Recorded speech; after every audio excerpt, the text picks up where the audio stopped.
कर्नाटक की कांग्रेस हुकूमत मुसलमानों से किए गए अपने वादों को पूरा करे। कांग्रेस पार्टी को इक़्तिदार में आए 3 साल हो चुके हैं, लेकिन अब तक मुसलमानों से किए गए वादे पूरे नहीं हुए हैं।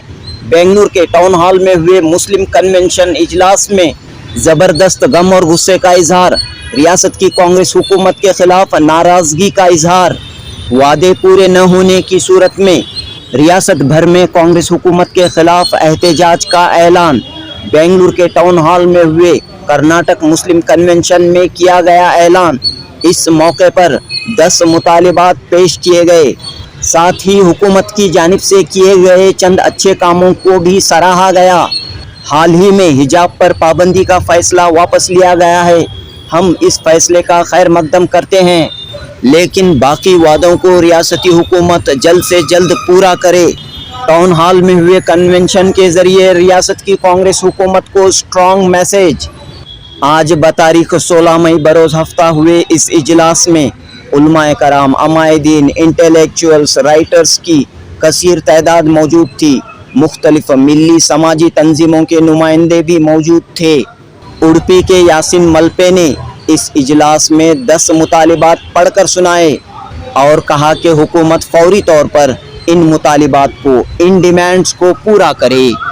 जनूबी हिंद न्यूज़ रिपोर्ट। ಸಮುದಾಯದ ಕೂಗು ಅರಣ್ಯ ರೋದನವಾಗಿದೆ. ಭರಪೂರ ಭರವಸೆಗಳು ಏನೇ ಇದ್ರೂ ಅದು ಎಷ್ಟರ ಮಟ್ಟಿಗೆ ಅನುಷ್ಠಾನಗೊಳ್ತಾ ಇದೆ ಎಂದು ನೋಡುವಾಗ ಪ್ರತಿ ಬಾರಿಯೂ ನಿರಾಸೆ. ರಾಜ್ಯದ ಮುಸ್ಲಿಮರು ಕೇಳುತ್ತಿದ್ದಾರೆ. ದ್ವೇಷ ಭಾಷಣ ತಡೆಯುವುದು, ಅದು ಅಪರಾಧಿಗಳಿಗೆ ಶಿಕ್ಷೆ ಕೊಡುವುದು ಸರ್ಕಾರ ಮುಸ್ಲಿಮರಿಗೆ ಮಾಡುವಂತ ಉಪಕಾರ ಅಲ್ಲ, ಅದು ಸರ್ಕಾರದ ಕರ್ತವ್ಯ.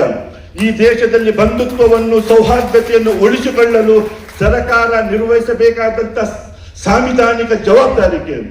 ಆದ್ದರಿಂದ ದ್ವೇಷ ಹರಡುವವರನ್ನು ಕೂಡಲೇ ನಿಯಂತ್ರಿಸಿ, ನಿರ್ಬಂಧಿಸಿ, ನೀವು ಹೇಳಿದಂತೆ ಈ ರಾಜ್ಯವನ್ನು ಸರ್ವ ಜನಾಂಗದ ಶಾಂತಿಯ ತೋಟವಾಗಿ ಮಾರ್ಪಡಿಸಬೇಕು ಎಂದು ಈ ಸಮಾವೇಶ ಆಗ್ರಹಿಸುತ್ತದೆ. ಇದು ನಮ್ಮ ಮೊದಲ ಬೇಡಿಕೆ.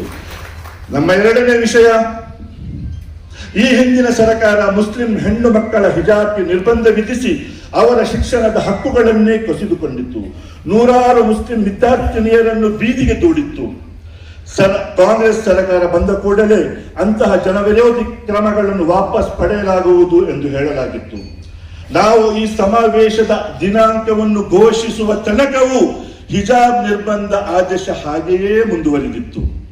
ಈ ಸಮಾವೇಶಕ್ಕೆ 2 ದಿನಗಳ ಹಿಂದೆಯಷ್ಟೇ ನಮ್ಮ 10 ಬೇಡಿಕೆಗಳಲ್ಲಿ ಒಂದಾಗಿದ್ದ ಹಿಜಾಬ್ ನಿಷೇಧವನ್ನು ಹಿಂಪಡೆದಿರುವುದನ್ನು ನಾವು ಸ್ವಾಗತಿಸುತ್ತೇವೆ ಮತ್ತು ಅದಕ್ಕಾಗಿ ಕೃತಜ್ಞತೆ ಸಲ್ಲಿಸುತ್ತೇವೆ. ಆದರೆ ಅದರ ಜೊತೆಗೆ ನಾವು ಕೇಳಬಯಸುತ್ತೇವೆ, ಯಾವ ನಿಷೇಧವನ್ನು ಬಿಜೆಪಿ ಸರ್ಕಾರ 1 ದಿನದಲ್ಲಿ ಜಾಗೃತಿಗೊಳಿಸಿತ್ತೋ ಅದನ್ನು ಹಿಂಪಡೆದು ಮುಸ್ಲಿಂ ವಿದ್ಯಾರ್ಥಿನಿಯರ ಶಿಕ್ಷಣಕ್ಕೆ ಅವಕಾಶ ಕಲ್ಪಿಸಲು ನಿಮಗೆ 3 ವರ್ಷಗಳು ಯಾಕೆ ಬೇಕಾಗಿ ಬಂತು? ಅದಕ್ಕಾಗಿ ಇಂತಹ ಒಂದು ಸಮಾವೇಶ ನಡೆಯುವವರೆಗೂ ಕಾಯಬೇಕಾಗಿ ಬಂದಿರುವ ಬಗ್ಗೆ ನಮಗೆ ತೀವ್ರ ವಿಷಾದವಿದೆ. ಅದನ್ನು ನಾವು ಈ ಸಂದರ್ಭದಲ್ಲಿ ವ್ಯಕ್ತಪಡಿಸುತ್ತೇವೆ. ಹಾಗೆಯೇ ಇನ್ನುಳಿದ 9 ಬೇಡಿಕೆಗಳನ್ನು ಕೂಡ ಕೂಡಲೇ ಈಡೇರಿಸುವಂತೆ ನಾವು ಆಗ್ರಹಿಸುತ್ತೇವೆ. ನಮ್ಮ 3ನೇ ಬೇಡಿಕೆ, ಮುಸ್ಲಿಮರಿಗೆ ಸಂವಿಧಾನಬದ್ಧವಾಗಿ ನೀಡಲಾಗಿದ್ದ 2B ಮೀಸಲಾತಿಯನ್ನು ಈ ಹಿಂದಿನ ಬಿಜೆಪಿ ಸರ್ಕಾರ ರದ್ದುಪಡಿಸಿತ್ತು. ಆದರೆ ನಿಮ್ಮ ಸರ್ಕಾರ ಬಂದ ಕೂಡಲೇ ಆ ಮೀಸಲಾತಿಯನ್ನು ಪುನಃಸ್ಥಾಪನೆ ಮಾಡುವ ಭರವಸೆ ಕೊಟ್ಟಿತ್ತು. ಆದರೆ 3 ವರ್ಷಗಳು ಕಳೆದರೂ ಮುಸ್ಲಿಮರಿಂದ ಅನ್ಯಾಯವಾಗಿ ಕಿತ್ತುಕೊಳ್ಳಲಾಗಿದ್ದ ಆ ಮೀಸಲಾತಿಯನ್ನು ಇನ್ನೂ ನೀವು ಮರಳಿಸಿಲ್ಲ. ಸುಪ್ರೀಂ ಕೋರ್ಟ್ 2B ಮೀಸಲಾತಿಯನ್ನು ರದ್ದು ಮಾಡುವ ಹಿಂದಿನ ಬಿಜೆಪಿ ಸರ್ಕಾರದ ಆದೇಶಕ್ಕೆ ತಡೆಯಾಜ್ಞೆ ನೀಡಿ 3 ವರ್ಷಗಳು ಕಳೆದಿವೆ. ಆದರೆ ನಿಮ್ಮ ಸರ್ಕಾರ ಅದರ ಶಾಸನಾತ್ಮಕ ಜಾರಿಗೆ ಯಾವುದೇ ಕ್ರಮಗಳನ್ನು ಕೈಗೊಂಡಿಲ್ಲ. ಮಾತ್ರವಲ್ಲ, ನ್ಯಾಯಾಂಗದ ಪರಿಪೂರ್ಣ ಆದೇಶ ಪಡೆದುಕೊಳ್ಳುವ ನಿಟ್ಟಿನಲ್ಲಿ ಯಾವುದೇ ಪ್ರಯತ್ನಗಳನ್ನೂ ಮಾಡಿಲ್ಲ. ಈ 2B ಮೀಸಲಾತಿಯನ್ನು ತಕ್ಷಣ ಜಾರಿಗೆ ಬರುವಂತೆ ಆಗ್ರಹಿಸಲು ಈ ಸಮಾವೇಶವನ್ನು ನಾವು ನಡೆಸ್ತಾ ಇದ್ದೇವೆ. 4ನೇ ಬೇಡಿಕೆ, ಈ ಹಿಂದಿನ ಬಿಜೆಪಿ ಸರ್ಕಾರ ಮುಸ್ಲಿಮರಿಗೆ ಹಿಂಸೆ ಕೊಡುವ ಏಕಮಾತ್ರ ಉದ್ದೇಶದಿಂದ ಜಾರಿಗೆ ತಂದಿದ್ದ ಗೋ ಹತ್ಯೆ ನಿಷೇಧ ಕಾಯ್ದೆ ಇಂದು ರೈತರು, ಕಾರ್ಮಿಕರು, ಮಾಂಸದ ವ್ಯಾಪಾರಿಗಳು ಹಾಗೂ ಜಾನುವಾರು ಸಾಗಾಟಗಾರರ ಪಾಲಿಗೆ ಮರಣ ಶಾಸನವಾಗಿ ಮಾರ್ಪಟ್ಟಿದೆ. ನಕಲಿ ಗೋರಕ್ಷಕರಿಗೆ, ಜಾನುವಾರು ಸಾಗಾಟಗಾರರ ಮೇಲೆ ಹಲ್ಲೆ ನಡೆಸಲು ಮತ್ತು ಅವರನ್ನು ಲೂಟಿಗೈಯಲು ಸುವರ್ಣಾವಕಾಶ ಮಾಡಿಕೊಟ್ಟಿದೆ. ಅಂತಹ ಜನವಿರೋಧಿ ಕಾಯ್ದೆಯನ್ನು ನಿಮ್ಮ ಸರ್ಕಾರ ಬಂದ ಕೂಡಲೇ ವಾಪಸ್ ಪಡೆಯುವ ಅಥವಾ ಅದಕ್ಕೆ ತಿದ್ದುಪಡಿ ಮಾಡುವ ಭರವಸೆ ನೀಡಲಾಗಿತ್ತು. ಆದರೆ ಅದೂ ಕೂಡ ನಿಮ್ಮಿಂದ ಈವರೆಗೆ ಸಾಧ್ಯವಾಗಿಲ್ಲ. ಪ್ರಸ್ತುತ ಅಕ್ರಮ ಕಾನೂನನ್ನು ಕೂಡಲೇ ರದ್ದುಗೊಳಿಸುವಂತೆ ಈ ಸಮಾವೇಶ ಆಗ್ರಹಿಸುತ್ತದೆ.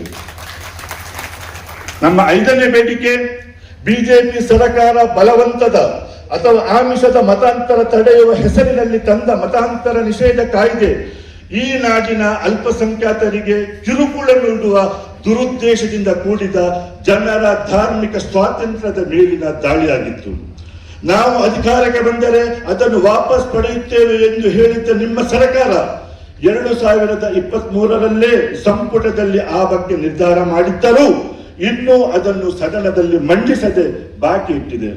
ಯಾಕೆ ಈ ದ್ವಂದ್ವ ನೀತಿಯನ್ನು ಅನುಸರಿಸುತ್ತಿದ್ದೀರಿ ಎಂದು ಈ ಸಮಾವೇಶ ಸರ್ಕಾರವನ್ನು ಪ್ರಶ್ನಿಸ್ತಾ ಇದೆ. ಕೂಡಲೇ ಈ ಸಂವಿಧಾನ ವಿರೋಧಿ ಕಾಯ್ದೆಯನ್ನು ಹಿಂಪಡೆದುಕೊಂಡು ಜನರ ಧಾರ್ಮಿಕ ಸ್ವಾತಂತ್ರ್ಯವನ್ನು ರಕ್ಷಿಸುವಂತೆ ಈ ಸಮಾವೇಶ ಆಗ್ರಹಿಸುತ್ತದೆ. ನಮ್ಮ 6ನೇ ಬೇಡಿಕೆ ರಾಜಕೀಯ ಪ್ರಾತಿನಿಧ್ಯದ ಕುರಿತಾಗಿದೆ. ರಾಜಕೀಯ ಪ್ರಾತಿನಿಧ್ಯದ ವಿಚಾರದಲ್ಲಿ ಕಾಂಗ್ರೆಸ್ ಸರ್ಕಾರದ ಧೋರಣೆಯಿಂದ ಮುಸ್ಲಿಂ ಸಮುದಾಯಕ್ಕೆ ತೀವ್ರ ನಿರಾಶೆಯಾಗಿದೆ ಮತ್ತು ಸಮುದಾಯದಲ್ಲಿ ಅಷ್ಟೇ ತೀವ್ರ ಅಸಮಾಧಾನವಿದೆ ಎಂಬುದನ್ನು ನಿಮ್ಮ ಗಮನಕ್ಕೆ ತರಬಯಸುತ್ತೇವೆ. ಈ ರಾಜ್ಯದಲ್ಲಿ ಮುಸ್ಲಿಮರ ಜನಸಂಖ್ಯೆ 13%ರಷ್ಟಿದೆ. ಆದರೆ ಕಾಂಗ್ರೆಸ್ನ 136 ಶಾಸಕರುಗಳ ಪೈಕಿ ಮುಸ್ಲಿಂ ಶಾಸಕರ ಸಂಖ್ಯೆ ಕೇವಲ 9 ಮಾತ್ರ. ನಿಮ್ಮ ಸರ್ಕಾರ ಬಂದ ಮೇಲೆ ವಿಧಾನ ಪರಿಷತ್ನ 15 ಸ್ಥಾನಗಳಿಗೆ ನಡೆದ ಆಯ್ಕೆಯಲ್ಲಿ ಕೇವಲ ಒಬ್ಬ ಮುಸ್ಲಿಮರಿಗೆ ಮಾತ್ರ ಅದರಲ್ಲಿ ಸ್ಥಾನ ಸಿಕ್ಕಿದೆ. ಮುಸ್ಲಿಂ ಮತದಾರರು ಬಹಳ ದೊಡ್ಡ ಸಂಖ್ಯೆಯಲ್ಲಿ ಇರುವಂತಹ ಕ್ಷೇತ್ರಗಳಲ್ಲೂ ಮುಸ್ಲಿಮರಿಗೆ ಟಿಕೆಟ್ ನೀಡಲು ನಿಮ್ಮಿಂದ ಸಾಧ್ಯವಾಗುತ್ತಿಲ್ಲ.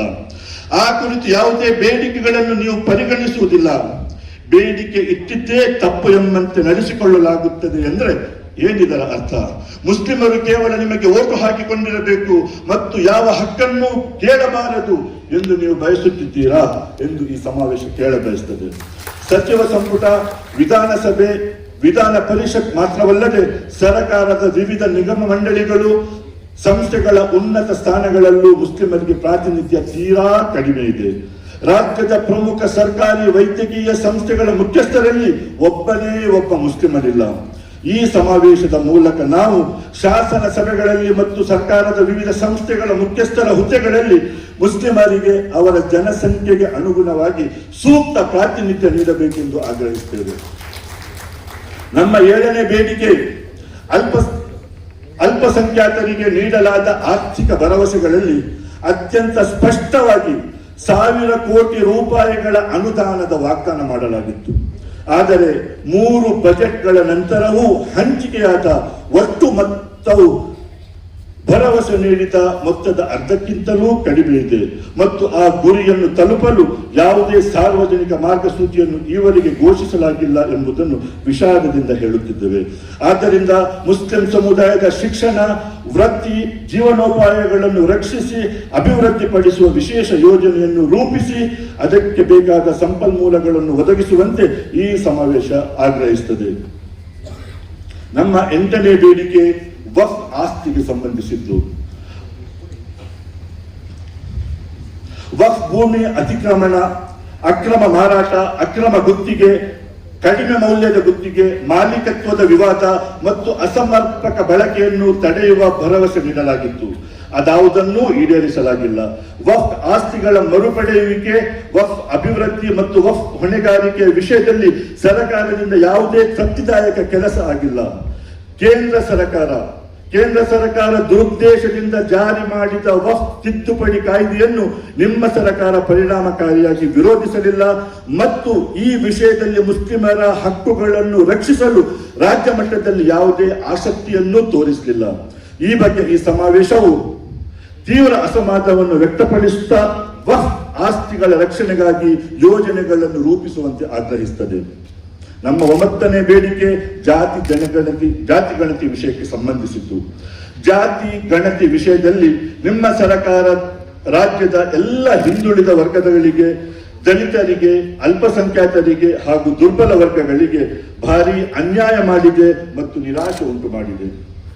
ಮಾನ್ಯ ಸಿದ್ದರಾಮಯ್ಯನವರ ಮೊದಲ ಅಧಿಕಾರಾವಧಿಯಲ್ಲಿ ಅವರೇ ಆದೇಶಿಸಿ ಮಾಡಿಸಿದ್ದ ಕಾಂತರಾಜ್ ವರದಿಯನ್ನು ಜಾರಿ ಮಾಡಿ ಈ ನಾಡಿನ ಎಲ್ಲ ವರ್ಗಗಳಿಗೆ ನ್ಯಾಯ ಕೊಡಬೇಕಿತ್ತು.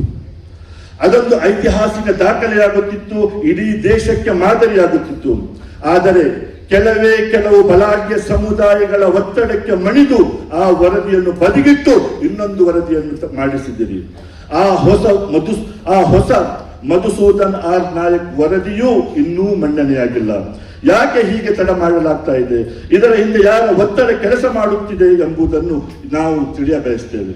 ಕೂಡಲೇ ಜಾತಿ ಗಣತಿ ವರದಿಯನ್ನು ಜಾರಿಗೊಳಿಸಿ ಪ್ರತಿಯೊಂದು ಸಮುದಾಯಕ್ಕೂ ಅವರ ಹಕ್ಕುಗಳನ್ನು ಕೊಡುವಂತೆ ಈ ಸಮಾವೇಶ ನಿಮ್ಮನ್ನು ಆಗ್ರಹಿಸುತ್ತದೆ.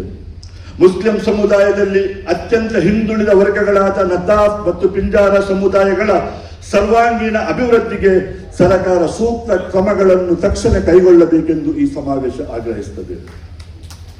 ನಮ್ಮ 10ನೇ ಬೇಡಿಕೆ ಶಿಕ್ಷಣಕ್ಕೆ ಸಂಬಂಧಿಸಿದ್ದು. ಮುಸ್ಲಿಂ ವಿದ್ಯಾರ್ಥಿಗಳಿಗೆ ಶಿಕ್ಷಣದ ವಿಷಯದಲ್ಲಿ ಈ ಸರ್ಕಾರದಿಂದ ಒಂದಷ್ಟು ಒಳ್ಳೆಯ ಕೆಲಸಗಳು ಆಗಿವೆ ಎಂಬುದನ್ನು ನಾವು ಒಪ್ಪಿಕೊಳ್ಳುತ್ತೇವೆ, ಅದಕ್ಕಾಗಿ ಕೃತಜ್ಞತೆಯನ್ನು ಸಲ್ಲಿಸುತ್ತೇವೆ. ಆದರೆ ಅದ್ಯಾವುದು ತೃಪ್ತಿಕರವಾಗಿಲ್ಲ ಎಂಬುದನ್ನು ನಿಮ್ಮ ಗಮನಕ್ಕೆ ತರಲಿಚ್ಛಿಸುತ್ತೇವೆ. ಸಿಬ್ಬಂದಿ ನೇಮಕಾತಿ, ಸಿಬ್ಬಂದಿ ಬಳಕೆ, ಪಠ್ಯಕ್ರಮದ ವ್ಯಾಪ್ತಿ, ವಿದ್ಯಾರ್ಥಿ ವೇತನದ ಸರಿಯಾದ ವಿತರಣೆ ಮತ್ತು ವಸತಿ ನಿಲಯಗಳ ಸಾಮರ್ಥ್ಯದ ವಿಷಯದಲ್ಲಿ ಬಹಳಷ್ಟು ಕೆಲಸ ಇನ್ನೂ ಆಗಬೇಕಿದೆ. ಹಲವೆಡೆ ಮೌಲಾನಾ ಆಜಾದ್ ಶಾಲೆಗಳ ಪರಿಸ್ಥಿತಿ ಅತ್ಯಂತ ಚಿಂತಾಜನಕವಾಗಿದೆ. ಈ ಎಲ್ಲ ವಿಷಯಗಳ ಬಗ್ಗೆ ಗಮನ ಹರಿಸುವಂತೆ ಈ ಸಮಾವೇಶ ನಿಮ್ಮನ್ನು ಆಗ್ರಹಿಸುತ್ತದೆ.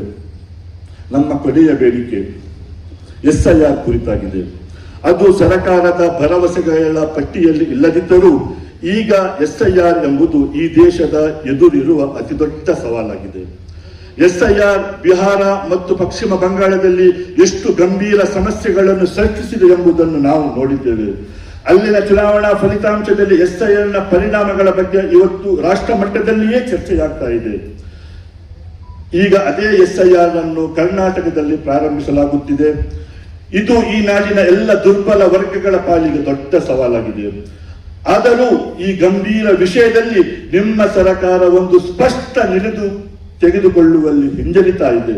ಕೂಡಲೇ SIR ಕುರಿತು ಒಂದು ನಿರ್ಧಾರ ಕೈಗೊಂಡು ಅದು ಈ ರಾಜ್ಯದಲ್ಲಿ ಜಾರಿಯಾಗದಂತೆ ತಡೆಯಲು ಮತ್ತು ರಾಜ್ಯದ ಒಬ್ಬನೇ ಒಬ್ಬ ಮತದಾರ ತನ್ನ ಮತದಾನದ ಹಕ್ಕಿನಿಂದ ವಂಚಿತನಾಗದಂತೆ ಸೂಕ್ತ ಕ್ರಮ ಕೈಗೊಳ್ಳಬೇಕೆಂದು ಈ ಸಮಾವೇಶ ಆಗ್ರಹಿಸುತ್ತದೆ. SIR ಎಂಬುದು ಕೇಂದ್ರ ಸರ್ಕಾರ ಈ ದೇಶದ ಶೋಷಿತರು ಮತ್ತು ವಿಶೇಷವಾಗಿ ಮುಸ್ಲಿಮರ ಮೇಲೆ ನಡೆಸುತ್ತಿರುವ ಮತ್ತೊಂದು ದಾಳಿ ಎಂಬ ಬಗ್ಗೆ ಈಗ ಯಾವ ಅನುಮಾನವೂ ಉಳಿದಿಲ್ಲ. SIR ಎಂಬುದು ಮತಪಟ್ಟಿ ಪರಿಷ್ಕರಣೆ ಅಲ್ಲ, ಬದಲಾಗಿ ಸಾಂವಿಧಾನಿಕ ಅಧಿಕಾರವೇ ಇಲ್ಲದೆ ನಡೆಸುತ್ತಿರುವ ನಾಗರಿಕತ್ವ ಪರಿಶೀಲನೆ. ಜನರ ಬಳಿ ಇಲ್ಲದ ದಾಖಲೆಗಳನ್ನು ಕೇಳಿ ಅವರ ನಾಗರಿಕತ್ವವನ್ನು ನಿರಾಕರಿಸುವ ಮತ್ತು ಮುಸ್ಲಿಮರು ದಾಖಲೆಗಳನ್ನು ತೋರಿಸಿದರೂ ಲಾಜಿಕಲ್ ಡಿಸ್ಕ್ರಿಪೆನ್ಸಿ ಹೆಸರಲ್ಲಿ ಅವರನ್ನು ಹೊರದಬ್ಬಲೆಂದೇ ರೂಪಿತವಾಗಿರುವಂತಹ ಒಂದು ಯೋಜನೆ. ಹೀಗಾಗಿ ಅದು ರದ್ದಾಗಲೇಬೇಕು. ಅದು ಜಾರಿಯಾದಲ್ಲಿ ಸರ್ಕಾರ ಕೇಳುವ ದಾಖಲೆಗಳಿಲ್ಲದ ಅರ್ಹ ಮತದಾರರು ಮತಾಧಿಕಾರವನ್ನು ಮಾತ್ರವಲ್ಲ ನಾಗರಿಕತ್ವವನ್ನೇ ಕಳೆದುಕೊಳ್ಳುವಂತಹ ಅಪಾಯವಿದೆ.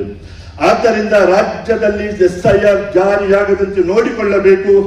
ಆ ನಿಟ್ಟಿನಲ್ಲಿ ಲಭ್ಯವಿರುವ ಸಾಂವಿಧಾನಿಕ ಅಧಿಕಾರ ಮತ್ತು ಅವಕಾಶಗಳನ್ನು ಬಳಸಿಕೊಳ್ಳಬೇಕು. ಹಾಗೂ ಈವರೆಗಿನ SIR ಜಾರಿಯಾದ ರಾಜ್ಯಗಳಲ್ಲಿ ವಿಶೇಷವಾಗಿ ಪಶ್ಚಿಮ ಬಂಗಾಳದಲ್ಲಿ ಆಗಿರುವ ಅನಾಹುತವನ್ನು ಸುಪ್ರೀಂ ಕೋರ್ಟಿನ ಗಮನಕ್ಕೆ ತಂದು ಚುನಾವಣಾ ಆಯೋಗವು ಕರ್ನಾಟಕವನ್ನು ಒಳಗೊಂಡಂತೆ ಉಳಿದ 22 ರಾಜ್ಯಗಳಲ್ಲಿ 3ನೇ ಹಂತದ SIR ಪ್ರಕ್ರಿಯೆ ಜಾರಿ ಮಾಡದಂತೆ ಆದೇಶಿಸಬೇಕೆಂದು ಒತ್ತಡ ತರಬೇಕು ಎಂದು ಈ ಸಮಾವೇಶ ಆಗ್ರಹಿಸುತ್ತದೆ. ಈ ಎಲ್ಲ ಮುಖ್ಯ ವಿಷಯಗಳಲ್ಲಿ ಕಾಂಗ್ರೆಸ್ ಸರ್ಕಾರ ಏನು ಹೇಳಿತ್ತು, ಯಾವ ಭರವಸೆಗಳನ್ನು ನೀಡಿತ್ತು, ಆ ಪೈಕಿ ಎಷ್ಟು ಭರವಸೆಗಳನ್ನು ಈಡೇರಿಸಿದೆ ಎಂಬ ಮಹತ್ವದ ಪ್ರಶ್ನೆಗಳಿಗೆ ಉತ್ತರ ನೀಡುವ ಒಂದು ವಸ್ತುನಿಷ್ಠ ವರದಿಯನ್ನು ನಾವು ಈ ಸಮಾವೇಶದಲ್ಲಿ ಬಿಡುಗಡೆಗೊಳಿಸಲಿದ್ದೇವೆ. ಜೊತೆಗೆ ಕಾಂಗ್ರೆಸ್ ಸರ್ಕಾರ ಇನ್ನು ತಡ ಮಾಡದೆ ಈಡೇರಿಸಬೇಕಾದ ಆಗ್ರಹಗಳ ಪಟ್ಟಿಯನ್ನು ನಾವಿಂದು ಮಂಡಿಸುತ್ತಿದ್ದೇವೆ. ನೀವು ನಮಗೆ ನೀಡಿರುವ ಆಶ್ವಾಸನೆಗಳು ಕೇವಲ ನಮ್ಮ ಅವಶ್ಯಕತೆಗಳಲ್ಲ, ಅವು ಈ ದೇಶದ ಸಂವಿಧಾನ ನಮಗೆ ನೀಡಿರುವ ಹಕ್ಕುಗಳನ್ನು ಆಧರಿಸಿದಂತ ಭರವಸೆಗಳು. ಈಗಾಗಲೇ 3 ವರ್ಷ ತಡ ಆಗಿದೆ. ಇನ್ನು ತಡ ಮಾಡದೆ ನೀವು ಈ ಭರವಸೆಗಳನ್ನು ಈಡೇರಿಸಬೇಕೆಂದು ನಾವು ಆಗ್ರಹಿಸುತ್ತೇವೆ. ಈಡೇರಿಸದೆ ಇದ್ದಲ್ಲಿ ನಮ್ಮ ಈ ಹೋರಾಟ ಇಲ್ಲಿಗೆ ನಿಲ್ಲುವುದಿಲ್ಲ. ನೀವು ನಮಗೆ ನೀಡಿರುವ ಭರವಸೆಗಳನ್ನು ಈಡೇರಿಸುವವರೆಗೂ ನಾವು ನಮ್ಮ ಹೋರಾಟವನ್ನು ಮುಂದುವರಿಸಲು ಸಜ್ಜರಾಗಿದ್ದೇವೆ ಮತ್ತು ಅದಕ್ಕಾಗಿ ಮುಂದಿನ ಹಂತಗಳ ಯೋಜನೆಗಳು ನಮ್ಮ ಬಳಿ ಸಿದ್ಧವಾಗಿದೆ ಎಂಬುದನ್ನು ತಿಳಿಸ್ತಾ ಇದ್ದೇವೆ.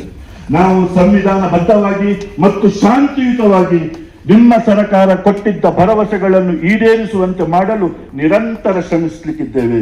ಈ ನ್ಯಾಯಯುತ ಭರವಸೆಗಳು ಈಡೇರುವವರೆಗೂ ನಾವು ವಿರಮಿಸುವುದಿಲ್ಲ. ನಿಮ್ಮ ಸರ್ಕಾರ ರಾಜ್ಯದ ಜನತೆಗೆ 5 ಗ್ಯಾರಂಟಿಗಳನ್ನು ನೀಡಿತ್ತು. ಆ ಗ್ಯಾರಂಟಿಗಳನ್ನು ಈಡೇರಿಸಿದ್ದೀರಿ ಕೂಡ. ಅದಕ್ಕಾಗಿ ನಾವು ಸರ್ಕಾರಕ್ಕೆ ಅಭಿನಂದನೆಗಳನ್ನು ಸಲ್ಲಿಸುತ್ತೇವೆ. ಆದರೆ ಈ ರಾಜ್ಯದ ಎಲ್ಲ ಸಮುದಾಯಗಳಿಗೆ ಚುನಾವಣಾ ಪ್ರಣಾಳಿಕೆಯಲ್ಲಿ, ಚುನಾವಣಾ ಭಾಷಣಗಳಲ್ಲಿ ಮತ್ತು ಸರ್ಕಾರದ ಸಭೆಗಳಲ್ಲಿ ಕೊಟ್ಟ ಭರವಸೆಗಳನ್ನು ಈಡೇರಿಸುವುದು ಒಂದು ಗ್ಯಾರಂಟಿ ಆಗಿದೆ. ಸರ್ಕಾರ ತನ್ನ ಮಾತನ್ನು ಉಳಿಸಿಕೊಳ್ಳಬೇಕು, ತನ್ನ ಭರವಸೆಗಳನ್ನು ಈಡೇರಿಸುವ ಗ್ಯಾರಂಟಿಯನ್ನು ಜಾರಿಗೊಳಿಸಬೇಕು ಅಂತ ಈ ಸಮಾವೇಶ ಆಗ್ರಹಿಸುತ್ತದೆ. ಇನ್ನು ಕೊನೆಯ ಮಾತು, ಭಾರತ ಗಣರಾಜ್ಯಕ್ಕೆ ಬಂಧುತ್ವವೇ ಬುನಾದಿ ಎಂದು ಸಂವಿಧಾನ ಸಭೆಯಲ್ಲಿ ಡಾಕ್ಟರ್ ಬಾಬಾ ಸಾಹೇಬ್ ಅಂಬೇಡ್ಕರ್ ಸ್ಪಷ್ಟವಾಗಿ ಹೇಳಿದ್ದರು. ಹೀಗಾಗಿ ನಮ್ಮ ಸಂವಿಧಾನದ ಪೀಠಿಕೆಯಲ್ಲೂ ಬಂಧುತ್ವದ ಮಹತ್ವವನ್ನು ಅತ್ಯಂತ ಗಮನಾರ್ಹವಾಗಿ ಎತ್ತಿ ಹಿಡಿಯಲಾಗಿದೆ. ಇಂದು ಮುಸ್ಲಿಂ ಸಮುದಾಯವನ್ನು ವ್ಯವಸ್ಥಿತವಾಗಿ ಅಂಗೀಕರಿಸುತ್ತಾ ಸಾಂಸ್ಥಿಕವಾಗಿ ಅವರೊಂದಿಗೆ ತಾರತಮ್ಯವೆಸಗುತ್ತಾ ಆ ಬಂಧುತ್ವದ ಆಶಯದ ಮೇಲೆ ಕೋಮುವಾದಿ ಶಕ್ತಿಗಳು ತೀವ್ರ ಆಕ್ರಮಣ ನಡೆಸುತ್ತಿದ್ದಾರೆ. ಆದರೆ ಮುಸ್ಲಿಂ ಸಮುದಾಯ ಭಾರತದ ಗಣರಾಜ್ಯವನ್ನು ಮತ್ತು ಬಂಧುತ್ವವನ್ನು ಕಾಪಾಡಲು ಕಟಿಬದ್ಧವಾಗಿದೆ ಎಂಬುದನ್ನು ಈ ಸಂದರ್ಭದಲ್ಲಿ ಮತ್ತೊಮ್ಮೆ ಘೋಷಿಸುತ್ತಿದ್ದೇವೆ. ಅದಕ್ಕಾಗಿ 2023 ಚುನಾವಣೆಯಲ್ಲಿ ನಿಮ್ಮ ಪಕ್ಷವನ್ನು ಈ ಸಮುದಾಯ ಒಗ್ಗಟ್ಟಾಗಿ ಬೆಂಬಲಿಸಿತು. ಆದರೆ ನಿಮ್ಮ ಸರ್ಕಾರ ಸಂವಿಧಾನದ ಮೌಲ್ಯಗಳನ್ನು ಮತ್ತು ಬಂಧುತ್ವವನ್ನು ರಕ್ಷಿಸುವಲ್ಲಿ ತೀವ್ರ ಪ್ರಮಾಣದ ಕರ್ತವ್ಯ ಲೋಪವೆಸಗಿತು ಎಂಬುದನ್ನು ಕೂಡ ಈ ಸಂದರ್ಭದಲ್ಲಿ ತಿಳಿಸುತ್ತಿದ್ದೇವೆ. ಇದು ಹೀಗೆ ಮುಂದುವರಿದಲ್ಲಿ ಈ ರಾಜ್ಯದಲ್ಲಿ ಮುಂದಿನ ದಿನಗಳಲ್ಲಿ ಸಂವಿಧಾನ ವಿರೋಧಿ ಶಕ್ತಿಗಳು ಮತ್ತೊಮ್ಮೆ ಮೇಲುಗೈ ಸಾಧಿಸುವುದರಲ್ಲಿ ಸಂಶಯ ಇಲ್ಲ. ಅಂತಹ ಸಂದರ್ಭ ಒಂದು ವೇಳೆ ಬಂದರೆ ಈ ರಾಜ್ಯದ ಮುಸ್ಲಿಂ ಸಮುದಾಯ, ಇತರೆಲ್ಲ ಶೋಷಿತ ವಂಚಿತ ಸಮುದಾಯಗಳು ಮತ್ತು ಸಮಾನ ಮನಸ್ಕ ಶಕ್ತಿಗಳ ಜೊತೆ ಸೇರಿ ಅಂತಹ ದಿನಗಳು ಬಾರದಂತೆ ತಡೆಯಲು ಬದ್ಧತೆಯೊಂದಿಗೆ ಶ್ರಮಿಸಲಿಕ್ಕಿದೆ ಎನ್ನುವ ಭರವಸೆಯೊಂದಿಗೆ ನನ್ನ ಆಶಯ ಮಾತುಗಳನ್ನು ಮುಗಿಸ್ತೇನೆ. ಧನ್ಯವಾದಗಳು.